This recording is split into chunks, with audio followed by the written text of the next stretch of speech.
Hello everybody, it's Wyvern here with a final Legendary Lord update for the Vampire Coast.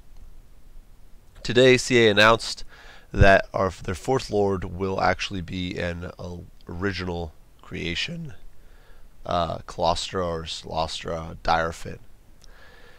And unfortunately I have to say this is actually the only Lord choice in here that actually disappoints me, and I think kind of falls short so far of my expectations. Now, it's cool that we are getting, by all looks of it, an ethereal legendary lord. That's pretty nice.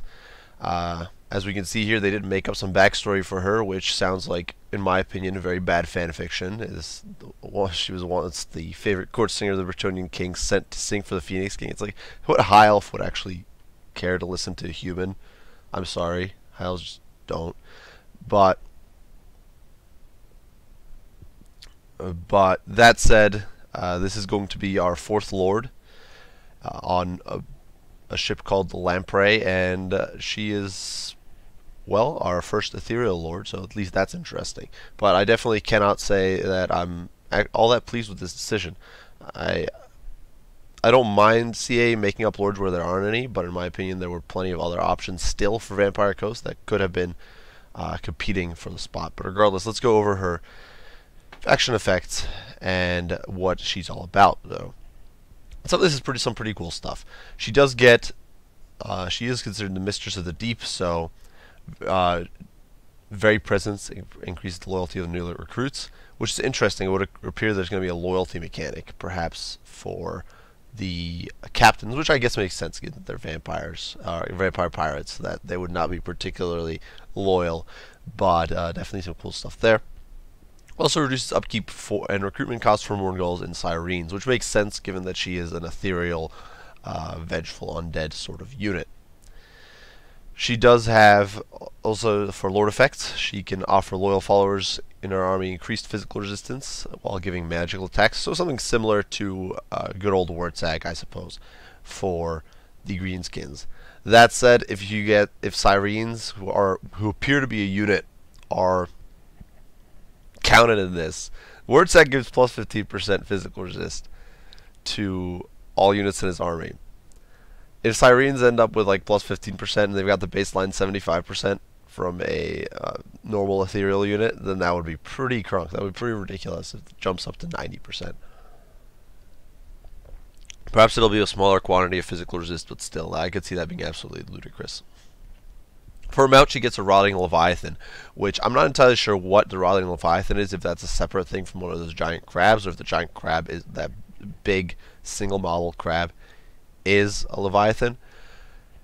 But regardless, not surprising that we're getting a mount, though if she's supposed to be a ethereal lord, I'm not entirely sure if you want her on a mount, because that might take away that ethereal resistance, assuming she is completely ethereal and has the usual 75% damage mitigation and all that. I would assume she would lose that on the back of a Rotting Leviathan, which is maybe not what you want. Finally, her little ability here, her unique arcane item, the Bordello Flabellum, is an ornate fan that increases public order and vampiric corruption in local provinces, public order in all provinces, which is very nifty. Krokar has a similar thing with his Hand of the Gods, and it also gives her an ability that reduces ability recharge whenever she casts a spell, which is pretty slick. That's pretty, in my opinion, nifty. Now, as far as her unique skills go, Cylostra does have Ghost of the Past, which allows her to call forth Bretonnian knights bound to her will.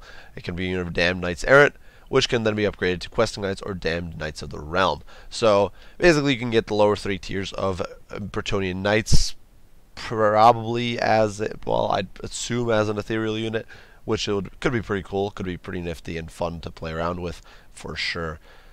Though if this is the only reason why they decided to go with a Bretonnian Lord, made-up Bretonnian Lord, instead of one of the Vampire Counts or Coast Lords, that's a little disheartening. From the depths, Cylostra Direfin can summon countless souls lost beneath the waves, reducing the cost of raising the dead and increasing recruitment rank of our army. This I find largely useless.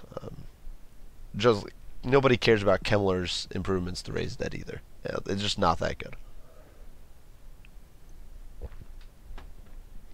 Conjuration through hate. Cylostra Direfin is well versed in harnessing the hatred required to master Moongirl hunters, increasing their hero capacity and recruitment rank. So this is interesting. I'm not sure if Moongirl's hunters are a hero for the Moongirls, which is a bit of an interesting thing. I assume Moongirls were just going to be a normal unit, perhaps monsters infantry and units of 12, and so the fact that they're going to have a hero type is pretty cool. But we'll see how useful this is. Extra hero capacity might be great if this is a useful hero type. Fiery Diva, she's a prima donna in more ways than one, but it works in her favor by reducing cooldown and casting costs for overcast spells. So that's pretty nifty. She's a caster lord, so it makes sense. Emerging Terror, the creatures under Cylostra Direfin's direction are as resilient as they are terrifying, with improved physical resist for Cyrene, Moongirl, and bloated corpses, and greatly reduced upkeep for the latter. Increased physical resistance for Cyrene sounds absolutely ludicrous, given that I'm assuming they're going to have the standard, unless CA is planning to do a complete rework of ethereal units in this upcoming patch. Which might be happening, I don't know. Buffing 75% physical resist further is just going to be crazy. Finally, Sirens of Storm, a powerful sea witch. Cylostra Direfin benefits from reduced miscast base chance for overcast spells, as well as an increased wind of magic power reserve. So she's just a dedicated caster lord, and hopefully ethereal to boot. Now, on our Eye of the Vortex, she is starting over here in the central portion, or I guess in the not in the central, well, in the central portion of the New World, in like the Central America area, though north of Mazda Mundi, who I do believe starts down here, Nexoatl. And then in Mortal Empires, she's basically starting in a flipped position. She's starting south of Mazda Mundi, by the look of it, who starts up here. And so yeah, it does look like there's going to be a nice spread on where the Vampire Coast spawns, because if you think about it, you got Certosa, you got Noctilus over there, then you got in the Galleon's Graveyard, the Awakening, and then this region that I'm not entirely sure what it's called. But regardless, that's pretty good. It's basically on par with, say, High Elves as far as faction spread goes, as to how separate the start positions are, which I think is pretty solid. I don't think that's bad. It's definitely better than, say, Dark Elves, who are all clumped up in a tiny corner of the map and have a really restricted opportunity to play out differently from one another.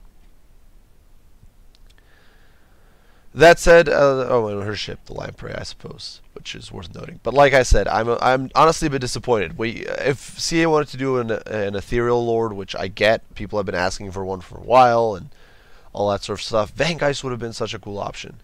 Dual wielding sabers, and they could have made him some sort of limited caster. It doesn't matter. They have plenty of working room with Vampire Coast. I get why they didn't choose, say, Comtessa Jacoba, or I get why they wouldn't choose some of the really obscure, but to completely make one up with a really bad fanfic backstory to boot, when there were other options, is kind of disappointing.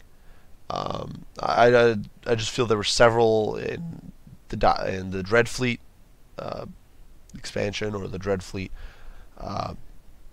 information, that could have made for a good captain choice. I definitely think Vangeist could have easily been competing for an ethereal lord spot, and so I'm honestly kind of disappointed by this pick. And it's the only one here that I'm rather disappointed by. Aranessa, I thought it was kind of odd that they made her part of Vampire Coast, but hey, it's kind of a cool idea. But especially because it's there's not really a faction to put her in anyway. It's kind of difficult where you're gonna put her if there's no real human pirate faction with a basis to go off of. But I really don't get this Cylostra Direfin. Her name doesn't even sound Bretonnian to boot, so it's really weird. But this is, well, obviously see how it plays out in game. But as far as the lords we've seen so far, this is definitely the most disappointing by far. And I'm sorry to say that, but that's just my opinion on the matter. But regardless, if you guys disagree, if you guys are excited, if you guys think she's going to be a good addition, even if you don't, be sure to let me know what you think. Be sure to share your thoughts and opinions on this if you think it's a good choice. or not, or any other things you might like to share. As usual, I do appreciate you all for watching. If you enjoy this sort of content, if you want to keep up with additional videos, make sure to leave a like and subscribe below. And as usual, I thank you all for watching, and I will see you all in the next one. Wyvern out.